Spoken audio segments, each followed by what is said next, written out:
جب اس سے کسی نے سوال کیا کہ قربانی کیا ہے، قربانی کسے کہتے ہیں، اس کا صرف ایک چھوٹا سا اور معمولی سا جو در حقیقت بہت بڑا اور لاجواب جواب ہے، یہ سامنے آتا ہے کہ یہ میرے اللہ کا حکم ہے۔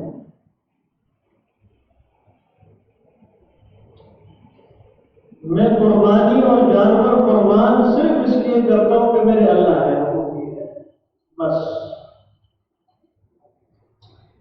کوئی کہنے والا کچھ بھی کہتا رہے، وسوسے ڈالنے والا کچھ بھی وسوسے لاتا رہے، بڑی اچھی اچھی خوشنما باتیں لاتا رہے، اس کا اثر اس تک نہیں آئے گا۔ وہ یہی کہے گا کہ میرے اللہ نے حکم دیا ہے، اس نے مجھے پیدا کیا ہے، دنیا میں بھیجا ہے، مال کمانے کے لیے نہیں بھیجا، سیر و تفریح کے لیے نہیں بھیجا، ہوٹلنگ کے لیے نہیں بھیجا، بازاروں کے لیے نہیں بھیجا۔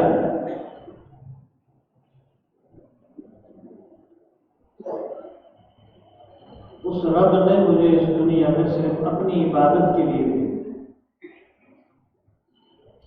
اپنی بندگی کے لیے بھیجا، اپنی بات کو ماننے کے لیے، اپنے احکامات کو ماننے کے لیے بھیجا ہے۔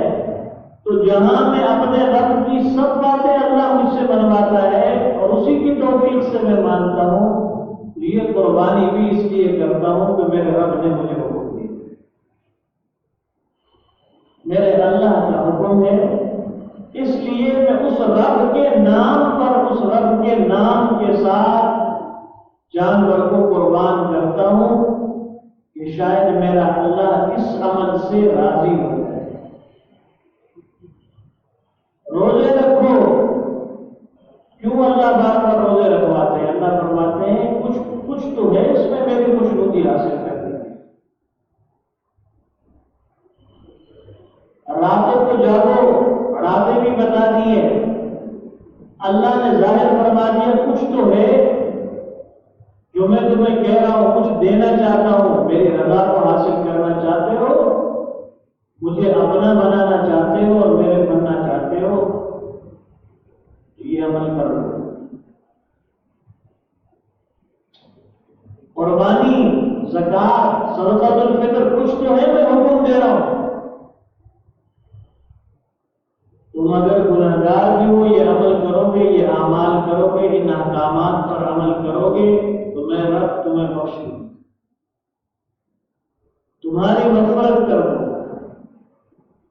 اسی لیے صحابہ کرام نے پوچھا کہ یہ قربانیاں کیا ہیں؟ ما هذه الأضاحي يا رسول اللہ صلی اللہ علیہ وسلم، قال سنت ابیکم ابراہیم، تمہارے ابا حضرت ابراہیم کی سنت ہے۔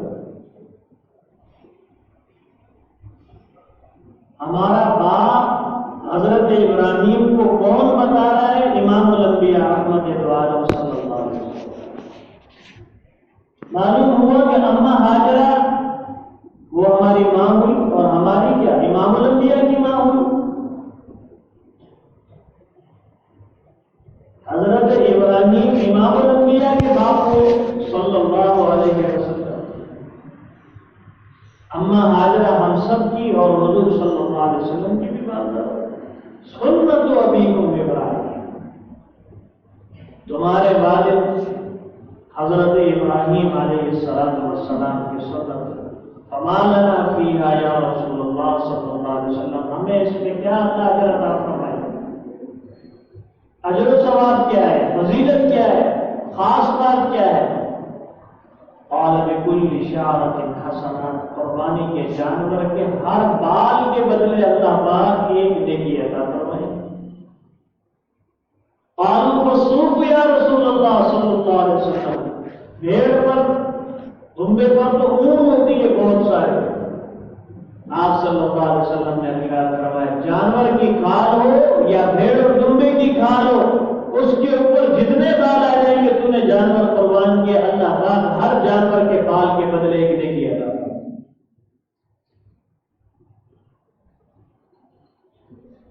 بھلے وہ اون ہو یا کان، اس کی خزانے میں کبھی نہیں ہے. بہت خزانے ہیں میرے رب کے پاس، اس کے خزانوں میں کبھی نہیں ہے. اپنے اندر تقویٰ لے. تقویٰ کہتے ہیں انسان کا دل متزلزل نہ ہو. جب اللہ کی طرف سے حکم آئے تو وہ ہیلے بہانے کا شکار نہ ہو، وسوسوں کا شکار نہ ہو، سوچوں کا شکار نہ ہو، پیسوں کو نہ دیکھے. وہ شریعت خود دیکھتی. ایسے نہیں ہے جانور بڑا لگ رہا ہے، 80,000 70,000 کا جانور ہے، لاکھ روپے 1.25 روپے کا جانور ہے. شریعت خود خیال رکھ رہی ہے، شریعت خود بتا رہی ہے، دین خود بتا رہا ہے. پریشان ہونے کی ضرورت نہیں. 7 آدمی شامل ہو جاؤ، ٹینشن نہیں ہے. 7 افراد شامل ہو جاؤ، تھوڑا تھوڑا کر لو. 12,000 15,000 کا حصہ آئے گا، 10,000 کا آئے گا. مہنگا لگ رہا ہے، بڑا لگ رہا ہے. شریعت خود خیال کر رہی ہے، شریعت ظالم نہیں ہے. دین ظلم نہیں کرتا. جسے اللہ رب العزت نے بہت عطا فرمایا ہے وہ کئی سینکڑوں بکرے اور سینکڑوں جانوروں کو قربان کرتے ہیں. آج بھی کرتے ہیں اور ہمیشہ سے کرتے ہیں. 2 عبادتیں حج اور قربانی. قربانی اور حج یہ کوئی حضور صلی اللہ علیہ وسلم سے شروع تو نہیں ہوئی، یہ تو شروع سے جب سے کائنات بنی ہے تب سے اللہ رب العزت نے ان 2 عبادتوں کو جاری فرمایا ہے. چل رہا ہے. انبیاء قربانی کرتے آئے، انبیاء حج کرتے آئے. کوئی امت محمدیہ صلی اللہ علیہ وسلم سے ان عبادات کی، ان فرائض اور واجبات کی ابتدا نہیں ہو رہی، بلکہ یہ تو جب سے اللہ رب العزت نے کائنات بنائی ہے اور یہ سلسلہ چلا ہے. اس کا خیال خود شریعت کر رہی ہے اور ساتھ میں شریعت بتا رہی ہے کہ خوش دلی سے فطیبوا بها نفسا. آپ صلی اللہ علیہ وسلم نے ارشاد فرمایا خوش دلی سے قربانی کرو. زکات آ جائے یا قربانی آ جائے تو ناک منہ نہیں چڑھانا، پریشان نہیں ہونا. اللہ قرآن کریم میں ارشاد فرماتے وما انفقتم من شیء فهو یخلفہ. جو تم خرچ کرتے ہو ہم پیچھے اس کو جمع کرتے ہیں. دنیا میں بھی چاہتے ہیں دے دیتے ہیں، خزانہ غیب سے ہم چاہتے ہیں دونوں جگہ دے دیتے ہیں. دنیا میں بھی دیں گے، آخرت میں بھی دیں گے. ہم چاہتے ہیں آخرت کے لیے رکھ لیتے ہیں کہ وہاں اجر و ثواب زیادہ دیں گے. یہ ہم پر چھوڑ دو لیکن کرو. بارش نہیں ہو رہی، شریعت نے حکم دیا نماز استسقاء پڑھو، بڑے میدان میں جمع ہو جاؤ. وہاں اللہ رب العزت سے مانگو، رو رو کر مانگو. طریقہ بھی بتا دیا جو عام نمازوں سے الگ ہے. یہ عمل کرنے کے بعد واپس اپنے گھروں کو آ جاؤ. بارش دینا نہ دینا اب اس کا حال ہے. صحیح نیت کے ساتھ، خوش دلی کے ساتھ، تقوی کے ساتھ، بغیر ریاکاری اور دکھاوے کے اللہ کے نام پر جانور قربان کرو. قبول کرنا نہ کرنا میرے اللہ کے ہاتھ میں ہے. اور اللہ نے وعدہ فرمایا ہے کہ جب کوئی تقوی کے ساتھ جانور قربان کرے گا، قربانی کرے گا تو میں اس کی قربانی خون بعد میں زمین پر گرے گا، قبول پہلے کروں. زمین پر خون جا کر بعد میں لگے گا. اس کے جانور کو، اس کی قربانی کو قبول پہلے کر لوں گا. اس لیے آپ صلی اللہ علیہ وسلم نے ارشاد فرمایا یہ شخص حیران ہوگا پتہ نہیں کتنی قربانیاں 50-60 سال قربانیاں کرتا رہا ہے، کھروں کے ساتھ، سینگوں کے ساتھ، کھال کے ساتھ، بالوں کے ساتھ. اس کا جانور اس کے اعمال نامے میں ہم تلوائیں گے میدان محشر میں.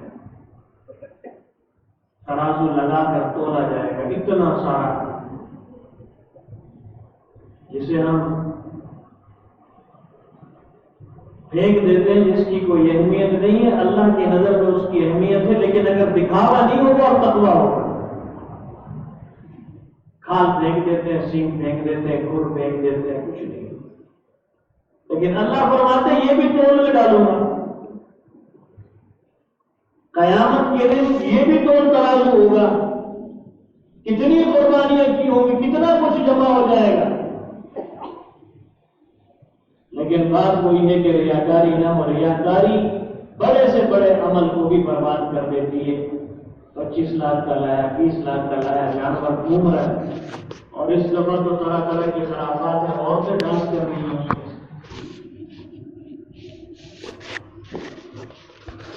ہے عبادت لیکن اس کو فیشن شو بنا دیا، کسی ایک خبیث کی وجہ سے اس نے مال کمانا ہے، پیسہ کمانا ہے، اس نے اپنی کمائی کے لیے ایک عبادت کو ٹارگٹ کر دیا، اس کے دیکھا دیکھی ہر شہر میں، ہر ٹینٹ میں یہ کام شروع ہو جائے گا، گانے لگے ہوئے، وہ عبادت نہیں رہتی ہے کہ جس کے اندر شیطانیت شامل ہو۔ اس سے کروڑ درجہ اچھا ہے کہ ایک 25,000 20,000 کا بکرا لے آئے، ایک 10,000 کا حصہ لے لے، 25 لاکھ کی ایسی قربانی جس کے اندر خرافات ہو، وہ 10,000 روپے والی قربانی اس سے کروڑ درجے بہتر ہے، جو اللہ قبول فرما لیں گے، جس میں دکھاوا نہ ہو، خرافات ہو۔ 25 لاکھ کا کوئی فائدہ نہیں، پانی میں ڈال دی، بہا دی، ضائع کر دی، 1 روپے کا ثواب نہیں۔ ساتھیوں کو بھی، لوگوں کو بھی روکیں اس طرح کے خرافات سے۔ کئی ایسے ہوتے ہیں جنہیں پتہ نہیں کم علمی ہے یا پتہ نہیں اللہ پاک کیا ہے، وہ پھر ٹینٹ لگا کر اس میں گانے بھی چلاتے ہیں۔ اللہ ہمارے حال پر خاص رحم فرمائے، جو عمل کرنے کے ہیں وہ کرے نہیں جاتے، اور جو نہیں کرنے کے ہیں اس کو ہم طرح طرح کے اس میں رسومات اور گناہ ڈال کر تباہ و برباد کرتے ہیں، پیسہ الگ ضائع ہوتا ہے، گناہ الگ ملتا ہے، اوپر سے لانتے اللہ رب العزت کی الگ مستحق ٹھہرتا ہے، لوگوں کی ملامت، لوگوں کو جو تکلیف ایمان والوں کو ہوتی ہے، یہ عبادت کے ساتھ کیا ہو رہا ہے، جو خون جل رہا ہے، جو ایذا پہنچ رہی ہے پوری امت کو، کروڑوں لوگوں کو، لاکھوں لوگوں کو، جو وہ دیکھتا ہے اس کا دل رنجیدہ ہوتا ہے، افسردہ ہوتا ہے، اس کا گناہ اور اس کی لعنت اس کے ذمہ الگ ہے، صرف ایک عمل کی وجہ سے جو اس نے خلاف شریعت کیا۔ ان چیزوں سے احتراز ضروری ہے، کسی بھی لحاظ سے دکھاوا نہ ہو قربانی کے لیے، بالکل دکھاوا نہ، خالص اللہ رب العزت کی رضا کے لیے لائے، ایک جگہ باندھ دے اور اس کی خدمت کرے، کوئی گھمانے کی ضرورت نہیں ہے۔ لوگوں نے تو سلسلے بھی شروع کیا، پاؤں میں وہ باندھ دیتے ہیں گھنگرو، تاکہ لوگ متوجہ ہوں، جانور جا رہا ہے، بڑا جانور ہوتا ہے تو گھنگرو ڈالے جاتے ہیں، متوجہ ہو جاتے ہیں، طرح طرح کی یہ سب باتیں میں اپنی طرف سے جو دیکھتا ہوں وہ عرض کر رہا ہوں۔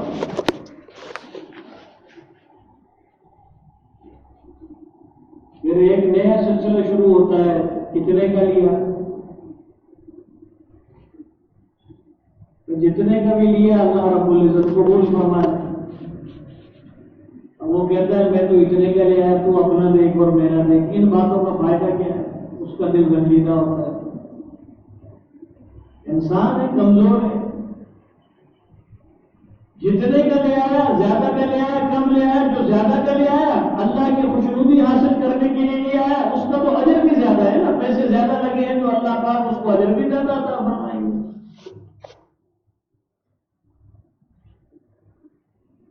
وہ یہ نہ سوچے کہ شاید مجھ سے ٹھگی ہو گئی، اس میں ٹھگی نہیں ہوتی، یہ اللہ سے سودا ہے، شاید میں لٹ کے آ گیا، لٹ کے نہیں آیا ہے، تو سخی بن گیا ہے، اللہ نے تجھ سے زیادہ پیسے قبول فرمائے ہیں، اور اللہ رب العزت اس کا انعام بھی زیادہ دیں گے۔ جو کنجوس بخیل ہوتا ہے وہ پھر اس چیز کو دیکھتا ہے کہ میں اتنے میں اتنا لے کر آؤں. ٹھیک ہے، ایک حد تک بارگیننگ بھی شریعت کا حصہ ہے. کبھی وہ کامیاب بھی ہو جاتا ہے، کبھی پھنس بھی جاتا ہے. ایک حد تک بارگیننگ کر کر مناسب ترتیب بنا کر لے کر اللہ پہ آگے چھوڑ دو. پھر کتنوں کو لالچ مال کا آتا ہے، کیونکہ امت محمدیہ صلی اللہ علیہ وسلم کا فتنہ تو مال ہے نا، پیسہ کہیں سے بھی نظر آیا. 50,000 کا پتلا لایا، کسی نے کہا یار تو سستا لے آیا، میر کو خاص سے لے آیا، سندھ سے لے آیا، 70,000 کا مجھے دے دے. لایا اپنی قربانی کے لیے. اب اتنی دفعہ اس کا دل نہیں دھڑکے گا جتنی دفعہ اس کے دل میں یہ خیال آئے گا کہ دے تو 20,000 تو آ ہی رہتا ہوگا. کوئی خرید و فروخت کے لیے تو نہیں لایا، اس نیت سے لایا کہ میں اپنے گھر میں اپنی واجب قربانی ادا کروں گا. اللہ نے اس کو خاص مدد فرمائی، سستی چیز مل گئی.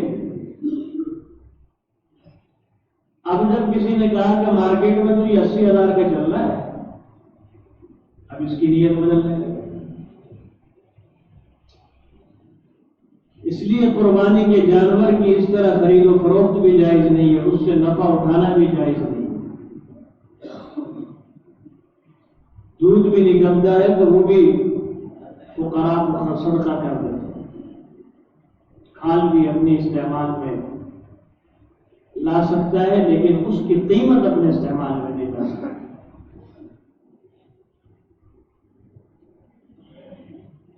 پیسے لے لیے اپنی جیب میں ڈال لیے، نہیں، یہ بھی خالص فقراء کا حق ہے.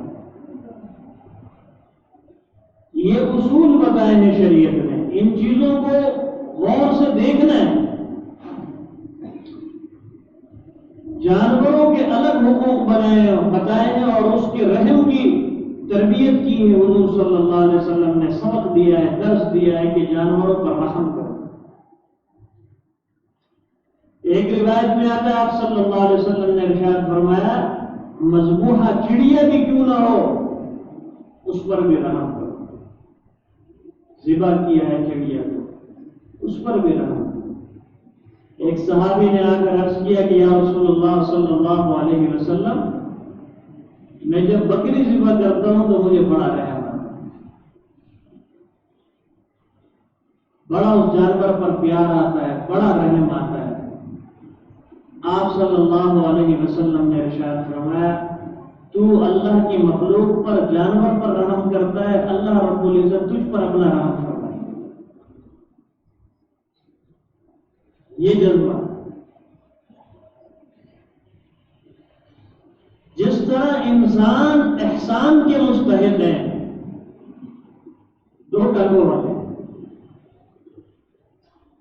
اس طرح چوپائے اور جانور بھی احسان کے مستحق ہیں. بھائی پر احسان کرتے ہیں، رشتہ داروں پر احسان کرتے ہیں. یار انسان ہے، مسلمان ہے، بھائی ہے، میں احسان کرتا ہوں. جانور بھی اسی طرح احسان کا مستحق ہے، بلکہ کبھی کبھار تو اس سے بھی زیادہ احسان کا مستحق ہے، کیونکہ وہ تو بول بھی نہیں سکتا نا، اپنا غم اپنا دکھڑا بیان بھی نہیں کر سکتا، اس کی زبان کو ہم نہیں سمجھ سکتے. اس لیے قرآن کی سورت فاتحہ کے بعد شروع ہی اللہ نے بقرہ سے کی ہے، گائے. سورت الفیل ہاتھی، 3-4 سورتیں سورہ بقرہ کے بعد پھر انعام چوپائے جانور، النمل چونٹی، عنکبوت بکری. یہ سب سورتوں کے نام ہیں، بڑی بڑی صورتیں. سورہ بقرہ کتنی بڑی صورت. جانوروں سے، اپنی مخلوق سے، اس مخلوق سے بھی اللہ کو بڑا پیار ہے. چوپائیوں سے، 4 پائے والوں سے بھی اللہ کو بڑا پیار ہے. بخاری شریف کی روایت ہے کہ ایک شخص آیا، پانی کی پیاس لگ رہی تھی، اسے ڈول نہیں ملا، کنواں تھا، کنویں میں اتر گیا. آج بھی بچہ بھی اتر جاتا ہے کنویں میں، ہم ذرا سوچتے ہیں پتہ نہیں کنواں ہے کیسے اتر گئے۔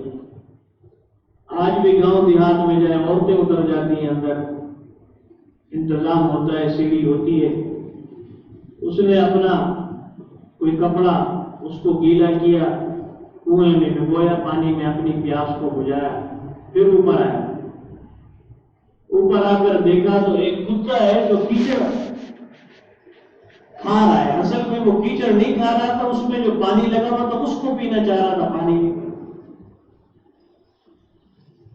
وہ شخص دوبارہ گیا، اس نے اپنے کپڑے کو اسی طریقے سے تر بتر کیا اور بھگویا اور واپس آیا، آ کر اس کتے کے منہ میں ڈالا۔ حضور صلی اللہ علیہ وسلم نے ارشاد فرمایا، بخاری شریف کی روایت ہے کہ اللہ رب العزت نے اس شخص کی مغفرت فرمائی۔ سوال کیا صحابہ کرام نے کہ اس طرح اس کتے کو پانی پلانے سے اللہ نے مغفرت فرما دی، جانور پر اگر اس طرح احسان کریں، اس طرح نیکی کریں تو اللہ اس کی بھی مغفرت فرما دیتے ہیں۔ آپ صلی اللہ علیہ وسلم نے ارشاد فرمایا، ہر ذی روح انسان کے ساتھ احسان کرو گے جس کے اندر اللہ نے روح ڈالی ہے، اللہ رب العزت اس کی مغفرت فرما دے۔ حالانکہ کتا نجس العین ہے، علماء فرماتے ہیں جس برتن میں منہ ڈالے تو 7-8 دفعہ اسے دھونا ہے، مٹی سے دھونا، صفائی اس کی مٹی سے ہوگی تو اس کے جراثیم جائیں گے، پکا مستند مسئلہ ہے، اس وقت تک اس کے جراثیم نہیں جائیں گے، اتنا نجس العین جانور ہے۔ لیکن اللہ رب العزت کو اس کے ساتھ کی ہوئی نیکی، اس کے ساتھ کیا ہوا احسان اتنا پسند آتا ہے کہ اللہ رب العزت نے ایسے شخص کی مغفرت فرما دی۔ بخاری شریف کی روایت ایک عورت کے بارے میں جو کہ فاحشہ تھی، یہ بھی روایت بخاری شریف میں آتی ہے، اس کی بھی اس طرح مغفرت فرما دی۔ اور مسلم کی روایت ہے جس میں ایک شخص نے ایک بلی کو گھر میں باندھ دیا اور اس کو کھلایا پلایا نہیں، وہ روتی رہی، چیختی رہی، چلاتی رہی، تڑپتی رہی، کمزور ہو گئی، لاغر ہو گئی، کمزور ہونے کے بعد مر گئی، بھوک کی وجہ سے، پیاس کی وجہ سے۔ اللہ رب العزت نے اس شخص کو جہنم میں ڈال دیا کہ میری مخلوق پر رحم نہیں آیا، تو بھی قابل رحم نہیں، میرے مخلوق پر مجھے رحم نہیں آیا، اسے جان بوجھ کر بھوکا پیاسا رکھ کر مارا ہے۔ پتہ تو اب چلے گا کہ موت کیسی ہوتی ہے اور روح کیسے نکلتی ہے، جب تیرے ساتھ خود بیتے گی تو پتہ چلے گا۔ ایک بلی ہے، ایک معمولی جانور۔ ترمذی شریف کی روایت ہے، آپ صلی اللہ علیہ وسلم نے ارشاد فرمایا، گھوڑا جانور ہے، گھوڑا تا قیامت اللہ رب العزت نے اس کے ساتھ خیر کو وابستہ کر دیا، قیامت تک گھوڑے کے ساتھ خیر ہی خیر ہے، پسند ہے۔ اونٹ جانور ہے، حضور صلی اللہ علیہ وسلم نے، ترمذی شریف کی روایت ہے، آپ صلی اللہ علیہ وسلم نے ارشاد فرمایا، اپنے مالک کے لیے عزت کا باعث ہے اونٹ۔ بکری جانور ہے، حضور صلی اللہ علیہ وسلم نے ارشاد فرمایا، اس جانور میں بڑی خیر و برکت رکھی ہے اللہ۔ آپ صلی اللہ علیہ وسلم نے جانوروں کو لڑانے سے منع فرمایا۔ مرغے کی لڑائی ہو رہی ہے، پتہ نہیں کون کون سے جانوروں کی لڑائی ہو رہی ہے، سب بہترین مستند پکی روایتیں جو میں آپ کے سامنے عرض کر رہا ہوں۔ ایک روایت میں آتا ہے کہ مرغے کو گالی نہ دو، آپ صلی اللہ علیہ وسلم نے ارشاد فرمایا، یہ نماز فجر کے لیے جگاتا ہے، گالی نہ دو. صرف مردے کو نہیں، کسی بھی جانور کو گالی نہ دو. روایت میں آتا ہے آپ صلی اللہ علیہ وسلم نے ارشاد فرمایا کسی بھی جانور کو گالی نہ دو. ہمارے نوجوان جب منڈیا میں گائے پکڑے چڑھ، یہ وہ دو چار گالیاں ٹھوک دی، اس طرح کی باتیں ٹھوک دی. منع کیا ہے، منع. صرف جانور لینا پیسہ خرچ کر کے کمال نہیں ہے، اگر اس جانور کے آداب اور شریعت کے اسباق نہیں سیکھے تو. ماں باپ کے اگر آداب ہیں، بہن بھائی اور بیویوں کے اگر آداب ہیں، رشتہ داروں اور پڑوسیوں کے اگر آداب ہیں، تو ان چار پاؤں والوں اور چوپایوں کے اور جانوروں کے بھی شریعت نے آداب رکھے. نہیں، تھوڑا سا اٹک گیا، طرح طرح کی گالیاں. گالی دینے سے کسی بھی جانور کو حضور صلی اللہ علیہ وسلم نے منع فرمایا. ایک سفر میں آپ صلی اللہ علیہ وسلم تھے، جا رہے تھے، کسی جانور کے بارے میں کسی شخص نے اس طرح لعنت کے الفاظ استعمال کیے. آپ صلی اللہ علیہ وسلم نے ارشاد فرمایا جس شخص نے اس جانور پر لعنت بھیجی ہے وہ ہمارے ساتھ سفر میں نہ آئے. مسند احمد کی روایت ہے. وہ اس قابل نہیں ہے کہ ہمارے ساتھ سفر کرے. جانور پہ لعنت کر رہا ہے، بے زبان پہ لعنت کر رہا ہے.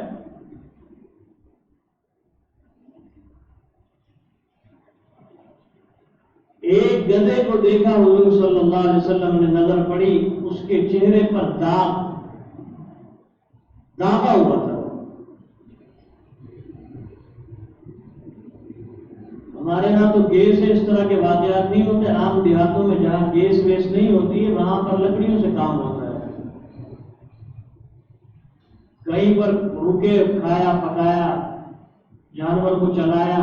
گدھا تو ویسے ہی تھوڑا ضد میں ہوتا ہے، وہی لکڑی اٹھا کے مار دی ہوگی کسی نے، جلی ہوئی لکڑی، وہ داغ لگ گیا، کھال پر نشان پڑ گیا. جب چہرے پر داغ دیکھا حضور صلی اللہ علیہ وسلم نے لعنت فرمائی. آپ صلی اللہ علیہ وسلم نے اپنی زبان مبارک سے جس نے اس جانور کے چہرے کو ڈالا ہے اللہ رب العزت کی اس پر لعنت. النهي عن ضرب الحيوان في وجهه، منع کیا ہے جانور کو، حیوان کو مارنے سے، اور خاص طور پر اس کے چہرے کو پر مارنے سے اور اس کو ضرب دینے سے، جلانے سے، داغنے سے منع فرمایا. اس لیے قصائی بھی ایسا لے کر آ جائیں جسے جانوروں کے حقوق پتہ ہو. نہیں ہو تو آپ اسے پہلے سمجھائیں، 2 روپے اوپر لے لو لیکن جانور کو کے اوپر ظلم نہ کرو. سب کچھ میں نے اچھا کیا، قربانی اچھے پیسوں سے لایا، اب آخر میں لعنت اپنے ذمہ ڈال دوں، اپنے نام اعمال میں نہیں. طریقے سے جانور کو گرانا ہے، گرانے کے بعد پھر ذبح طریقے سے کرنا ہے.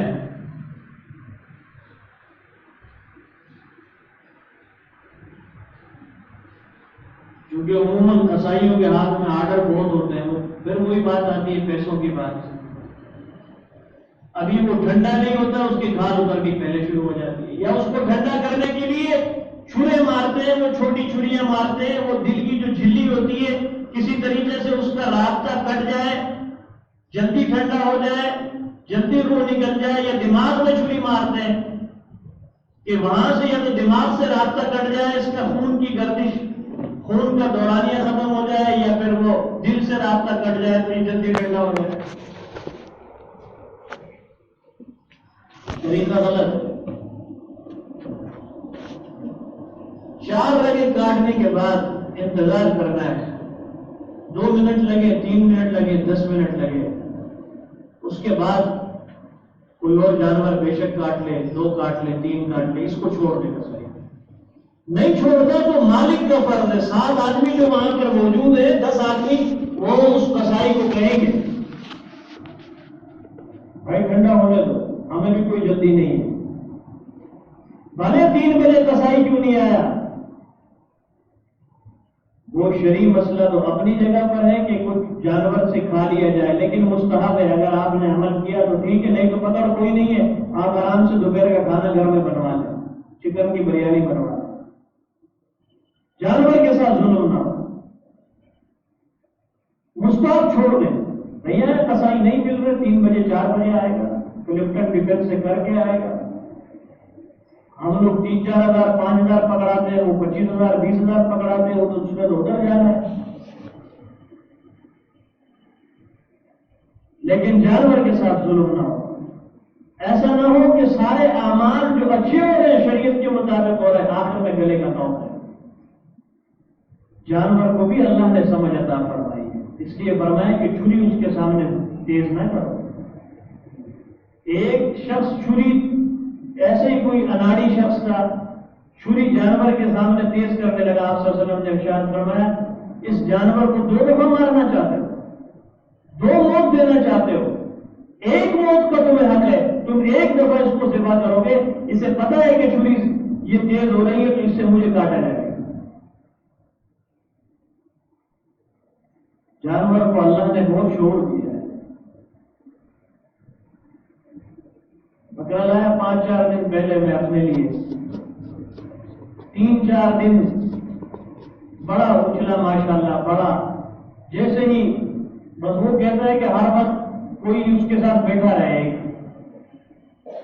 اور میں بیٹھ جاؤں، والدہ بیٹھ جائے، بھلے کوئی بچہ بیٹھ جائے، اس کو کھلاتے رہو اور بیٹھے، جیسے کوئی غائب ہو جاتا وہ بولنے لگتا۔ ابھی 2 دن سے بالکل خاموش ہے، کھاتا پیتا ہے، بولتا نہیں، چلتا پھرتا ہے، صحت مند ہے ماشاءاللہ، کوئی بیماری نہیں ہے، نہ کوئی نزلہ ہے، نہ کوئی زکام ہے۔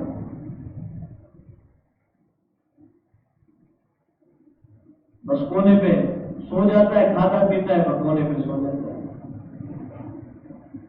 اب اس کی تکلیف مجھے بھی ہوتی ہے ذاتی طور پر، یہ کیوں نہیں، اس کی وہ تیزی، وہ حرکتیں، وہ بار بار بلانا، یہ کیوں نہیں ہو رہا؟ اب اللہ کے معاملے اللہ جانے۔ ہمارے یہاں تو مشہور ہے کہ چھری نظر آ جاتی ہے،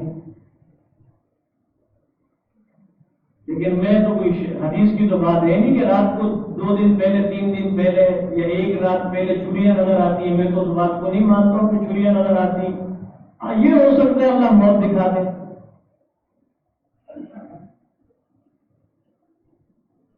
جانور کو بھی اللہ نے شعور دیا ہے، اس کو بھی اللہ نے شعور دیا، پتہ چلتا ہے کہ چھری ہے، اور عام دنوں میں چھری پڑی ہوتی ہے اس کے سامنے، اسے اتنا نہیں، وہ ہوتا جانور بھی بندے ہوتے ہیں۔ قربانی کے وقت ایک خاص شعور ہے، جب حضور صلی اللہ علیہ وسلم فرما رہے ہیں اس کو 2 موتیں دینا چاہ رہے ہیں، اس کے سامنے بھی ذبح نہیں کرنا، خود چھری سے بھی ذبح نہیں کرنا۔ یہ کچھ آداب میں باتیں تو اور بھی زیادہ تھی، اور لیکن کسی اور طرف مضمون بھی چلا گیا۔ اللہ رب العزت ہمیں صحیح معنوں میں حسب شرع قربانیاں کرنے کی، اور ان کے آداب کے ساتھ، قربانیوں کے آداب کے ساتھ جو میں نے ابھی عرض کی، اللہ پاک اس حساب سے ہمیں قربانیاں کرنے کی توفیق نصیب فرمائے۔ وآخر دعوانا